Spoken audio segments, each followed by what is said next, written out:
नमस्कार, career wing पर आपका बहुत बहुत स्वागत है। क्लास 12 फिजिक्स चैप्टर नंबर 4 गतिमान आवेश और चुंबकत्व। देखो, कल हमने इसका बेसिक खत्म किया था, बायोसेवर्ट का नियम पढ़े। आज अगला टॉपिक है लंबे सीधे द्विरेखीय चालक के कारण चुंबकीय क्षेत्र की तीव्रता। इंपॉर्टेंट क्वेश्चन है ना, और लॉन्ग क्वेश्चन है। जितना भी अभी इधर डेरिवेशन पढ़ोगे सामने में, पूरा का पूरा लॉन्ग फॉर्मेट वाला है, और हर एक टॉपिक कोई ना कोई साल आ चुका है। देखो, लंबे रिजु रेखीय चालक के कारण चुंबकीय क्षेत्र या तो सीधे तार के कारण चुंबकीय क्षेत्र। क्वेश्चन कैसे भी दे सकते हैं। देखो, ये रहा इसका डायग्राम। सबसे पहले डायग्राम को देखकर थ्योरी लिखना पड़ेगा, फिर उसके बाद डेरिवेशन निकलेगा, जैसे हर बार किए हैं। क्या है, देखो डायग्राम में क्या दिख रहा है। माना एक्स वाई क्या है, एक चालक तार। माना एक्स वाई क्या है, एक चालक तार, जिसमें आई धारा क्या हो रही है, प्रवाहित हो रही है। माना एक्स वाई एक चालक तार है जिसमें आई धारा प्रवाहित हो रही है। इस चालक तार में बिंदु ओ से डी दूरी पर क्या है, एक बिंदु पी है। डी दूरी पर क्या है, एक बिंदु पी, जहां क्या निकालना है, चुंबकीय क्षेत्र की तीव्रता। समझ में आया।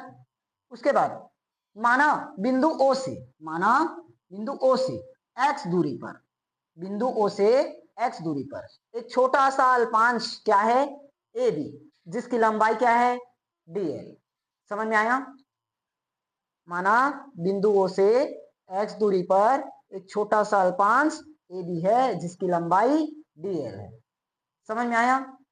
इस डी एल लंबाई के अल्पांश के कारण, यानी कि इस ए बी अल्पांश के कारण बिंदु पी पर क्या पता करना है, चुंबकीय क्षेत्र। समझ में आया। कल जब हमने बायोसेवर्ट का नियम पढ़ा था तो अल्पांश के कारण पी पर तीव्रता निकाले थे। यहां भी वही होगा। जो अल्पांश ए बी लिए हैं, इसी अल्पांश के कारण बिंदु पी पर चुंबकीय क्षेत्र की तीव्रता निकलेगी। समझ में आया कि नहीं आया। थ्योरी क्लियर हुआ। देखो, एक्स वाई क्या है, चालक तार, उसमें आई धारा प्रवाहित हो रही है। आई धारा क्या हो रही है, प्रवाहित हो रही है। उसके बाद बिंदु ओ से डी दूरी पर क्या है, एक बिंदु पी है जहां पर चुंबकीय क्षेत्र की तीव्रता ज्ञात करनी है। उसके बाद पैराग्राफ चेंज करके लिखेंगे। माना बिंदु ओ से एक्स दूरी पर एक छोटा सा अल्पांश ए बी लिया गया है जिसकी लंबाई डी एल है। इस डी एल लंबाई के अल्पांश के कारण बिंदु पी पर चुंबकीय क्षेत्र की तीव्रता। समझ में आया। देखो, अल्पांश क्या चीज है, अल्पांश ए बी के कारण, ए बी के कारण बिंदु कौन सा, पी पर चुंबकीय क्षेत्र क्या निकला था, याद है। अल्पांश ए बी के कारण बिंदु पी पर चुंबकीय क्षेत्र डी बी बराबर mu not upon 4 pi I d l sine theta divided by कौन से नियम से, बायोसेवर्ट के नियम से। समझ में आया। अब यहां पर एक चीज ध्यान दो, हमने क्या किया, ए सी एक लंब लगा दिया। ए सी क्या किया, एक लंब लगाया। तो जहां पर भी लंब लगाते हैं वहां कितना डिग्री एंगल बनाता है, 90 डिग्री। तो यहाँ कितना डिग्री बना होगा, देखो ये कोई भी बेस है, आधार एक रेखा, इस पर हमने इस तरह से लंब खींच दिया, ए बी सी डी। तो सी डी लंब लगाए किस पर, ए बी पर। सी डी लंब है, सी डी लंब है किस पर, ए बी पर। तो सी डी लंब ए बी। तो यहाँ कितना डिग्री एंगल बनना चाहिए, 90 डिग्री। इसी को हमने थोड़ा सा ऐसे घुमा दिया, यहाँ कर दिया। समझ में आया कि नहीं आया, क्लियर हुआ। यहाँ लिखो, चूंकि ए सी किस पर लंब है, बी सी। ए सी किस पर लंब है, बी सी। उधर पूरा नहीं जाएंगे ना। समझ में आया कि नहीं आया। अब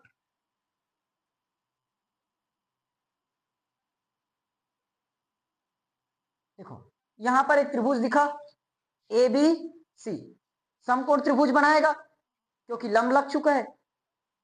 अगर यहां से मैं एक खींच दूं इस तरह से तो ये समकोण त्रिभुज बनेगा ना, क्योंकि 90 डिग्री एंगल बन चुका है। समझ में आया। कौन सा, समकोण त्रिभुज, कहां पर, ए बी सी में, देखो ए बी सी या ए सी बी ले सकते हो, बीच में एंगल बना इसलिए। साइन थीटा का देखो यहाँ क्या है, तो साइन थीटा निकालना पड़ेगा। साइन थीटा बराबर फॉर्मूला जानते हो, लंब बटे कर्ण। अब लंब कहाँ होता है, कर्ण कहाँ होता है, देखो समझो, जहां पर थीटा का कोण बनता है उसके सामने वाला लंब, जहां 90 डिग्री बना है उसके सामने वाला कर्ण। यहां समझ ले एक बार, जैसे मेरे पास ये एक त्रिभुज है, बताओ समकोण त्रिभुज है नॉर्मल त्रिभुज है, समकोण त्रिभुज है, क्योंकि यहाँ 90 डिग्री एंगल बना हुआ है, 90 डिग्री है ना। तो देखो सबसे लंबी भुजा मतलब 90 डिग्री के सामने, 90 डिग्री के सामने वाला क्या होगा, कर्ण। और यहाँ पर थीटा बना है तो थीटा के सामने वाला क्या होगा, लंब। और जो बच गया वो आधार। समझ में आया, 90 डिग्री के सामने वाला कर्ण, 90 डिग्री के सामने वाला कर्ण, थीटा के सामने वाला लंब। देखो यहाँ पर कर्ण और लंब पहचानना है। देखो 90 डिग्री यहाँ पर बना है क्या, 90 डिग्री के सामने कौन दिख रहा है, ए बी। चित्र को अगर निकालोगे 90 डिग्री के सामने क्या बनेगा, ए बी। तो ए बी क्या होगा, कर्ण। अभी बताया ना, 90 डिग्री के सामने वाला क्या होगा, कर्ण। समझ में आया। अब लंब क्या बनेगा, लंब क्या लगाए हो, लंब कहां चला गया, ये एसी लंब लगाए किस पर, बीसी पर। तो एसी साफ पता चल रहा है लंब है। समझ में आया, 90 डिग्री के सामने जो बना है वो कर्ण होगा, और हमने यहाँ लंब क्या लगाया है, एसी। क्लियर हुआ यहां तक। एसी का मान पता है क्या, नहीं पता, लेकिन मुझे ए बी का मान जरूर पता है, डी क्या है बताओ। मैं यहां से एसी का मान निकाल सकता हूं, क्या निकलेगा, डीएल इंटू साइन थीटा आएगा, एसी बराबर डीएल इंटू साइन थीटा निकलेगा। चाहो तो ये पूरा लाइन ना लिखकर सिर्फ यही बस लिख सकते हो, चलेगा। ये मैं समझाने के लिए पूरा एक एक लाइन निकाल कर बताया हूं। किसका मान आया, एसी का। अच्छा इक्वेशन एक भी नाम नहीं दिया क्या, इसको इक्वेशन फर्स्ट करो, इक्वेशन नंबर सेकंड करो। यहां तक समझ में आया। अब देखो एक चीज और लगा सकते हो, कोण बराबर चाप बटे, कोण बराबर क्या होता है, फॉर्मूला। और मैथ्स वाले बहुत ज्यादा बैठे हैं यहाँ। कोण बराबर चाप बटे त्रिज्या, पढ़ रखे हैं, नहीं पढ़े हो तो सिंपल 6वीं 7वीं वापिस जाओ। देखो चाप, कौन सा चाप कटा है, देखो ये लाइन है, ऐसे चाप काटते हैं, याद है 10वीं क्लास में भी काटे थे। ऐसे प्रकार की नोक कैसे फैलाओ, इस पर इसे चाप काटो, काटते हैं। तो यहाँ पर किस नाप का चाप काटे हैं, एसी, एसी नाप का चाप कटा है, बटे उसकी त्रिज्या, त्रिज्या क्या है, तो क्या आ जाएगा, और हाँ कोण, कोण कौन सा बना है, डी अल्फा। इसमें नहीं ले रहे हैं ना, ऊपर वाले में ले रहे हैं, तो कोण कौन सा है, डी अल्फा। तो डी अल्फा बराबर क्या मिला मुझे, ए सी बटे आर। तो यहां से मुझे ए सी बराबर क्या मिल जाएगा, आर इंटू मिलेगा क्या, ये क्वेश्चन नंबर समझ में आया कि नहीं, थर्ड होगा, आया इसमें, ठीक है जगह मिटा ये, अच्छा ये वाला मिटा देता हूँ, क्या हुआ, नहीं दिख रहे थे, हाँ तो मत दिखे।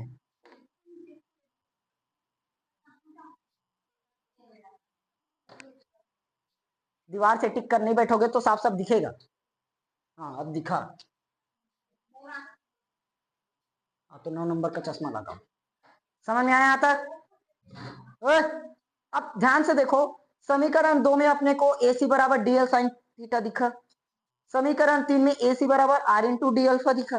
देखो दोनों का लेफ्ट साइड तो बराबर है, राइट साइड भी बराबर होना चाहिए, हो जाएगा। नहीं तो ऐसे कर सकते हैं, पहले ए सी का मान यहाँ पुट कर देते, sorry DL sine theta, DL sine theta वहां क्या रखते, ए सी, फिर उसके बाद ए सी का फिर मान निकालते, तो ये मान आया, आर इंटू डी अल्फा रखते। उससे अच्छा हमने दोनों एक बार निकाल दिया। अब यहां से कैलकुलेट करो, समीकरण 2 और 3 से लेफ्ट साइड बराबर है तो राइट साइड भी बराबर होगा। लेफ्ट में क्या है, एसी, इसके लेफ्ट में क्या है, एसी, बराबर है। तो अब राइट वाला बराबर करो, इसके राइट में डीएल और इसके राइट में r into d alpha. R into d alpha है ना, समझ में आया कि नहीं आया? अब देखो कुछ वैल्यू पुट कर सकते हो, डी एल साइन थीटा दिखा, डी एल साइन थीटा यहां भी है, उसकी जगह क्या पुट करेंगे? देखो D l sine theta, D L है, तो इक्वेशन नंबर फर्स्ट से रख दो पूरा मान, d b mu not upon 4 pi आया, आई का i, d l sine theta की जगह आर इंटू डी अल्फा, अब भी बताया ये क्या रहा वैल्यू, और नीचे में आर स्क्वायर है। देखो आर से आर स्क्वायर कटेगा एक बार, तो फाइनली क्या बचा, डी बी बराबर mu not upon 4 pi I into और डिवाइडेड बाय आर, बस आर बस आर बस, आर स्क्वायर तो कट चुका, समझ में आया कि नहीं आया? अब देखो डी अल्फा, इसका तो कुछ नहीं कर सकते, अब यहां से कुछ पॉसिबल नहीं, एक फॉर्मूला और लगा दो, cos theta, cos theta, cos theta बराबर पता है आधार बटे कर्ण, तो कॉस अल्फा, देखो कॉस अल्फा आधार बटे कर्ण, आधार बटे कर्ण, आधार कौन है यहाँ, डी मतलब ओपी, आधार ओपी है, तो ओपी की लंबाई मैंने ले दी है सीधा डी, तो रख लो ओपी आधार बटे कर्ण,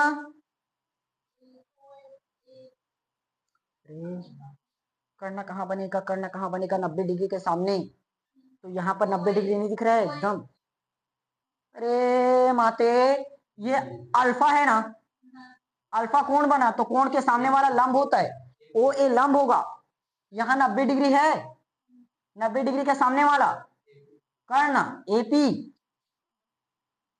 क्या क्या ध्यान देते रहते हो पता नहीं, समझ में नहीं आता, ओपी का मान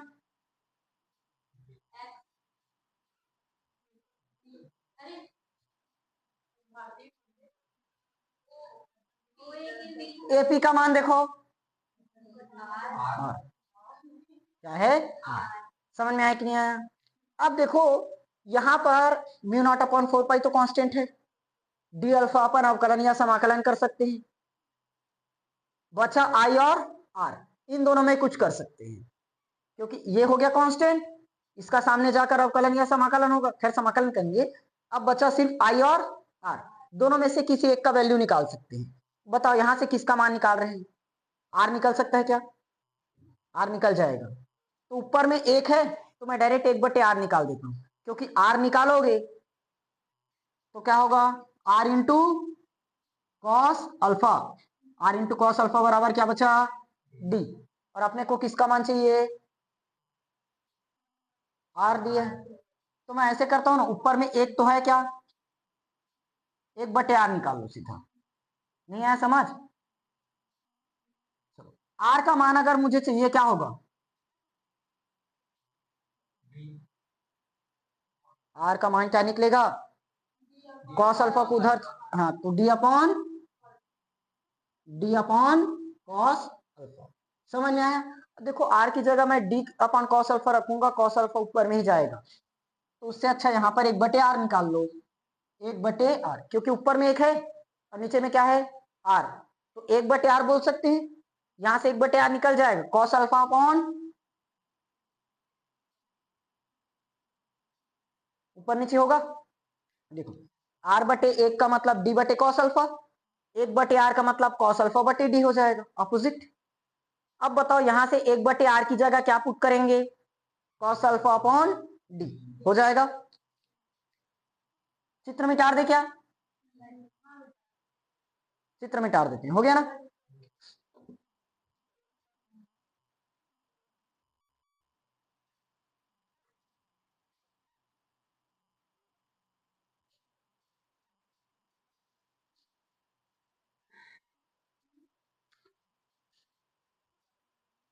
लाइन आया सीधा, चलो देखो एक भी इक्वेशन नाम नहीं दिए, कहाँ है कहाँ है कहाँ है, इसको इक्वेशन नंबर कौन सा करें, 4, इक्वेशन 4 से, एकदम ज्यादा इक्वेशन हो गया, नहीं देना था, चलो कोई बात नहीं, दे दिए तो दे दिए, d b mu not upon 4 पाई।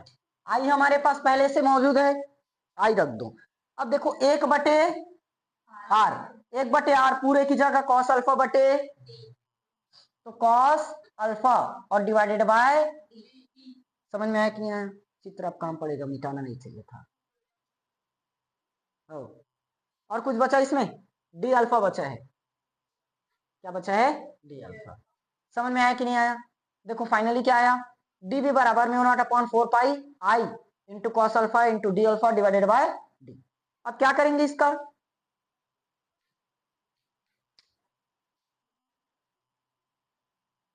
संपूर्ण, अभी जो ये विद्युत क्षेत्र, सॉरी चुंबकीय क्षेत्र निकला है, सिर्फ छोटे से हिस्से के लिए निकला है ना? किस छोटे से हिस्से के लिए? अल्पांश जो लिए थे ए बी, उसके कारण आया है। अब संपूर्ण चालक तार के लिए क्या निकलेगा? चुंबकीय क्षेत्र। चित्र मैं यहाँ छोटा सा बना रहा हूं, देखना समझना।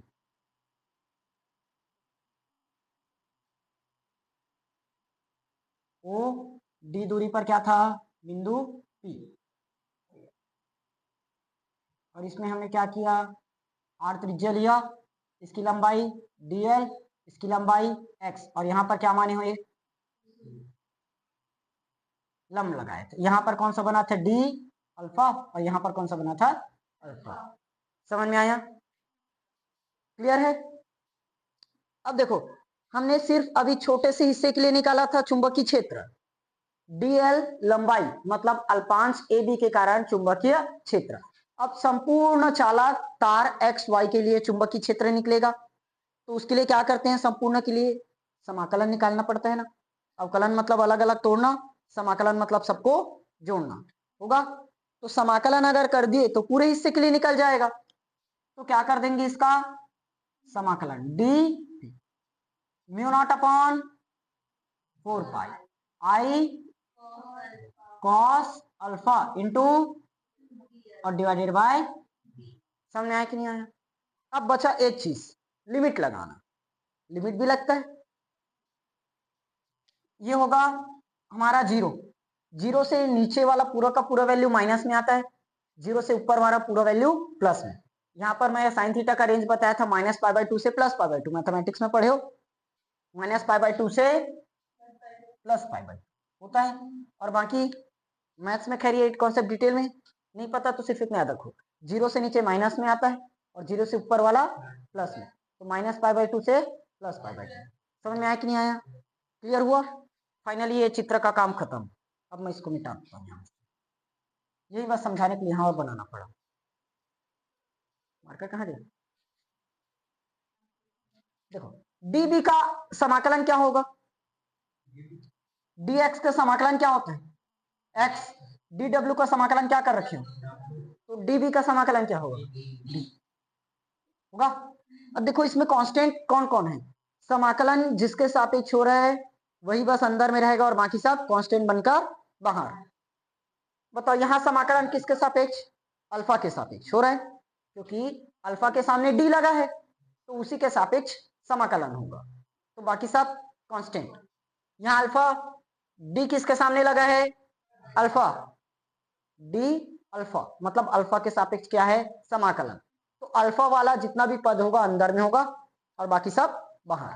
तो बताओ म्यू नॉट अपॉन 4 पाई में अल्फा है क्या? तो वो बाहर। आई में अल्फा है तो बाहर, डी ये भी बाहर। बताओ कॉस में अल्फा है कि नहीं? कॉस अल्फा है तो कॉस अल्फा इंटू, समझ में आया? बी बराबर mu not upon 4 pi I upon, बताओ कॉस अल्फा, कॉस थीटा का समाकलन साइन थीटा, अवकलन होता है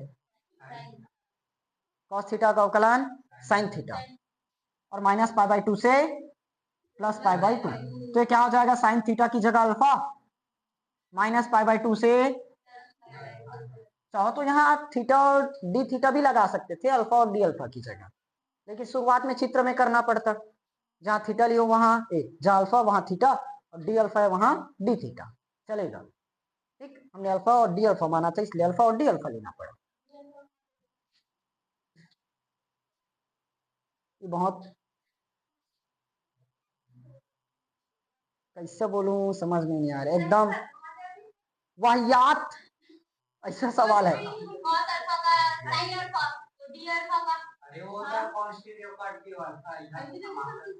अरे बच्चा लोग वेरी गुड, क्या गजब पढ़ाई कर रहे हो रे बालकों। X into D x, x into D x समाकलन होता है एक्स स्क्वायर डिवाइडेड बाय 2, तो वहां डी एक्स को फिर से लिख दोगे।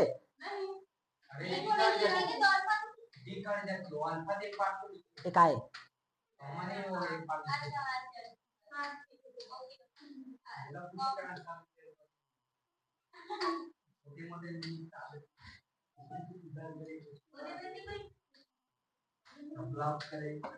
चलो समझ में आया कि नहीं आया? एकदम डाउट निकालते हो तो ढंग से तो डाउट निकालो, जो 12वीं पढ़ रहे हैं वैसे।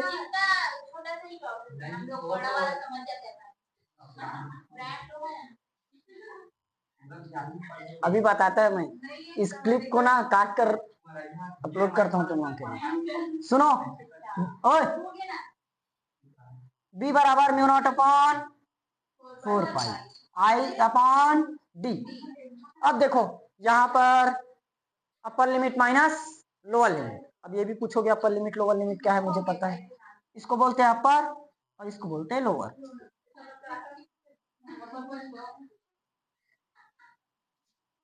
Sign pi by 2 upper limit minus lower limit sine minus pi by 2।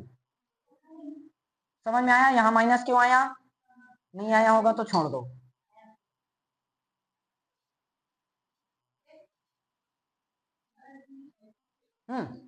देखो सबसे पहले साइन का sine upper limit minus sine का sine lower limit minus pi by 2। Clear हुआ? अब देखो साइन माइनस थीटा बराबर फॉर्मूला जानते हो, साइन माइनस थीटा बराबर minus sine theta cos theta. वाले